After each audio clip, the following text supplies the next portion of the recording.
नमस्कार दोस्तों, बहुत बहुत स्वागत है आपका हमारे आज के इस वीडियो में। और आज इस वीडियो में हम बात करने वाले हैं मध्य प्रदेश शिक्षक भर्ती वर्ग 2025 के बारे में।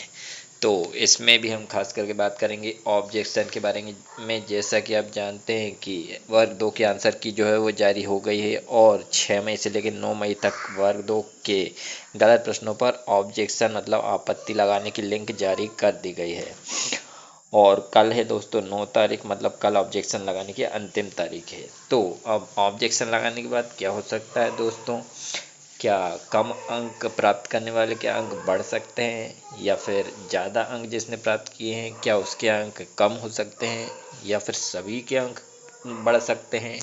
अब क्या हो सकता है ऑब्जेक्शन लगाने के बाद, इस बारे में हम आगे चर्चा करेंगे दोस्तों। तो आइए दोस्तों शुरू करते हैं आज का ये वीडियो। दोस्तों, ऑब्जेक्शन 3 तरह से लगाया जा सकता है। इसमें सबसे पहला टाइप है उन प्रश्नों पर ऑब्जेक्शन लगाना जिनकी संरचना ही गलत हो। और इसमें दूसरा टाइप है कि उन प्रश्नों पर ऑब्जेक्शन लगाना जिनमें प्रश्न तो सही है लेकिन उसका सही उत्तर सभी ऑप्शंस में से किसी भी ऑप्शन में उपलब्ध नहीं है। और तीसरा टाइप है कि ऐसे प्रश्न पर ऑब्जेक्शन लगाना जिसका उत्तर जो ईएसबी ने अपनी तरफ से सही माना था वो उत्तर वास्तव में गलत था, और जो उत्तर ईएसबी ने सही नहीं माना था वो सही था। तो सबसे पहले टाइप में जबकि प्रश्न की संरचना ही गलत होगी तो दोस्तों ऐसे प्रश्न के लिए सभी को समान रूप से अंक बढ़ा दिए जाएंगे। और सभी के अंक, ऐसे प्रश्नों पर अगर आपत्ति लगने के बाद वो प्रश्न गलत पाया गया तो सभी के अंक उस प्रश्न के बढ़ जाएंगे। अब दूसरा टाइप ये है दोस्तों कि अगर प्रश्न तो सही है लेकिन उसका सही आंसर किसी भी ऑप्शन में नहीं दिया गया है तो ऐसे प्रश्न पर भी अगर आपत्ति लगाई जाती है तो और वो प्रश्न के ऑप्शन गलत सिद्ध होते हैं तो ऐसे प्रश्नों के भी सभी को समान रूप से अंक प्रदान कर दिए जाएंगे। लेकिन ये जो तीसरा वाला टाइप है दोस्तों, इसमें कुछ कंडीशंस घटित हो सकती हैं, तो उस पर हम यहाँ पर चर्चा करते हैं। तो जैसे कि तीसरा टाइप है, तो मान लीजिए कोई ऐसा प्रश्न है जिसका कि जो आंसर ईएसबी ने पहले सही माना था वो बाद में गलत साबित हो जाता है। तो इसको हम एक एग्जाम्पल के रूप में समझेंगे दोस्तों। मान लो कोई दो कैंडिडेट हैं, ए और बी।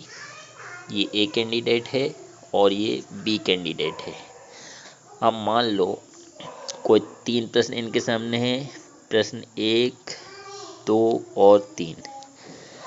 मान लो कि जो ए कैंडिडेट है और जो बी कैंडिडेट है, ए कैंडिडेट ने 1, 2, 3 प्रश्नों के ए, बी और सी आंसर दिए थे और बी कैंडिडेट ने बी, सी और डी इनके आंसर पहले दिए थे। और पहले इन प्रश्नों के करेक्ट आंसर ईएसबी के हिसाब से ए, बी और सी आने चाहिए थे।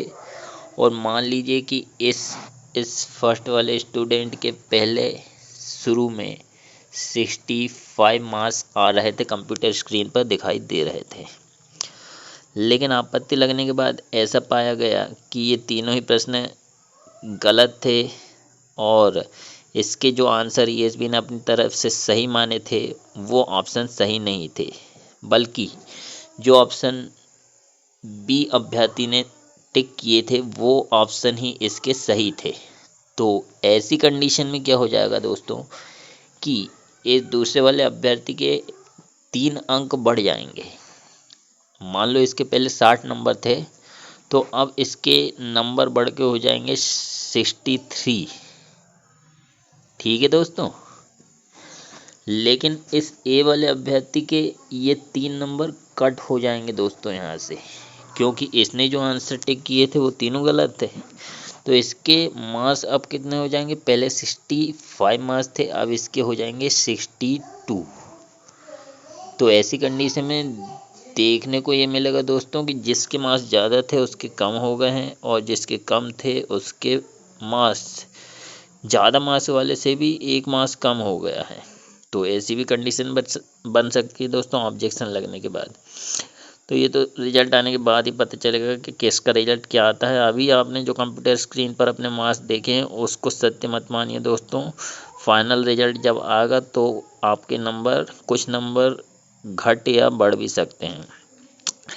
तो कैसा लगा आपको आज का ये वीडियो। आई होप आपको ये वीडियो अच्छा लगा होगा। अगर वीडियो अच्छा लगा तो इस वीडियो को ज़्यादा से ज़्यादा लाइक और शेयर कीजिएगा दोस्तों। चैनल पर अगर नए हैं तो चैनल को सब्सक्राइब ज़रूर कीजिएगा दोस्तों। हम आपके लिए ऐसी जानकारी लाते रहते हैं और हम मिलते हैं किसी नई वीडियो में। तब तक के लिए जय हिंद, जय भारत मित्रों।